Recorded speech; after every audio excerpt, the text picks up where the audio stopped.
कल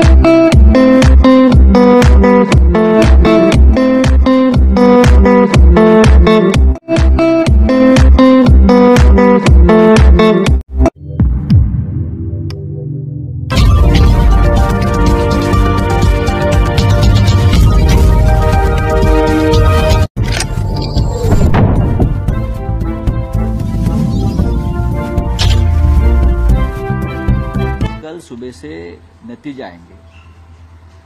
हमें पूरा विश्वास है कि हमें बहुमत प्राप्त होने जा रहा है।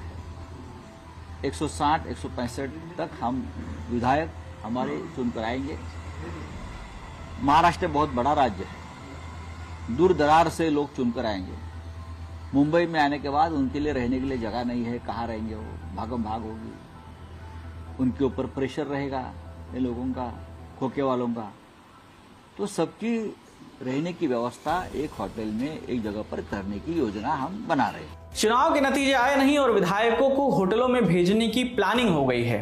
ये भी तैयारी की जा रही है कि चुनाव जीतने वाले निर्दलियों और बागियों को कैसे अपने पाले में करके बाड़ेबंदी में रखा जा सके। सबको इस बात का अंदेशा है कि महाराष्ट्र में असली खेल चुनाव नतीजों के बाद शुरू हो सकता है। अगर किसी गठबंधन को बहुमत नहीं मिला, त्रिशंकु विधानसभा होने पर नई सरकार बनाने के लिए सिर्फ 3 दिन का समय है। क्यों? क्योंकि मौजूदा विधानसभा का कार्यकाल 26 नवंबर को खत्म हो रहा है, यानी तब तक सरकार नहीं बनी तो प्रदेश में लग जाएगा राष्ट्रपति शासन। इसी अंदेशे के चलते महाविकास अघाड़ी के नेता एक होटल में मिले। 21 नवंबर की रात उद्धव ठाकरे वाली शिवसेना के सांसद संजय राउत, कांग्रेस के नेता बाला साहेब थोराट और शरद पवार वाली एनसीपी के प्रदेश अध्यक्ष जयंत पाटिल ने मुलाकात की। माना जा रहा है इस मीटिंग में त्रिशंकु विधानसभा होने पर क्या किया जाए, इस पर बात हुई है। सूत्रों के हवाले से खबर है कि विधायकों को शनिवार रात तक मुंबई पहुंचने के लिए कहा जाएगा ताकि उन्हें खरीद फरोख्त से बचाया जा सके। चुने हुए विधायकों को अगर होटल या रिजॉर्ट ले जाने की नौबत आई तो उन्हें कांग्रेस शासित तेलंगाना या कर्नाटक भेजा जा सकता है। इस पर फैसला शनिवार की शाम तक होगा, जब चुनावी नतीजों के बाद पिक्चर क्लियर हो जाएगी। कई लोग सोच रहे होंगे कि नतीजों से पहले इस तरह की प्लानिंग की क्या जरूरत है, तो उनके लिए 2 किस्से हैं। इन किस्सों से पहले याद दिला दें कि 2019 में महाराष्ट्र विधानसभा चुनाव के नतीजे आए तो बीजेपी शिवसेना गठबंधन को बहुमत मिला, लेकिन सीएम पद को लेकर पेंच फंसा और बाद में शिवसेना ने कांग्रेस एनसीपी के साथ मिलकर सरकार बना ली। यानी कई बार खेल तो वाकई नतीजों के बाद ही होते हैं।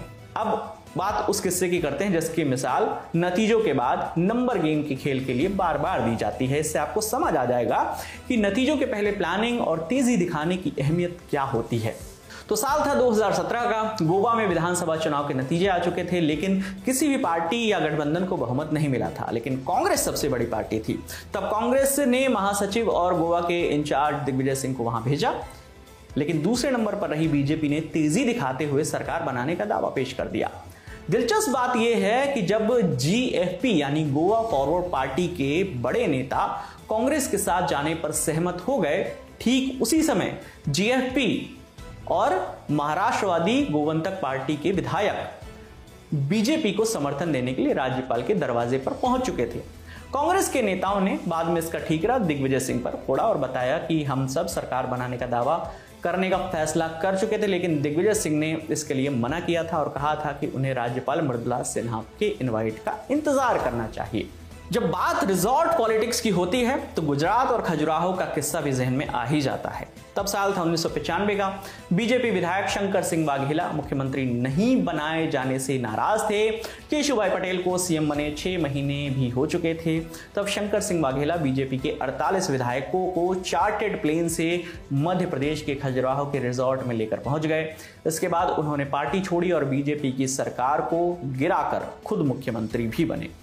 इसके बाद तो मध्य प्रदेश के विधायक कर्नाटक ले जाए गए, कमलनाथ सिंह की सरकार भी गिराई गई, शिंदे गुट के नेता गुवाहाटी गए, उद्धव की सरकार गिराई गई। लेकिन सरकार गिराने बचाने से लेकर और बनाने तक रिजॉर्ट पॉलिटिक्स आम हो गई है।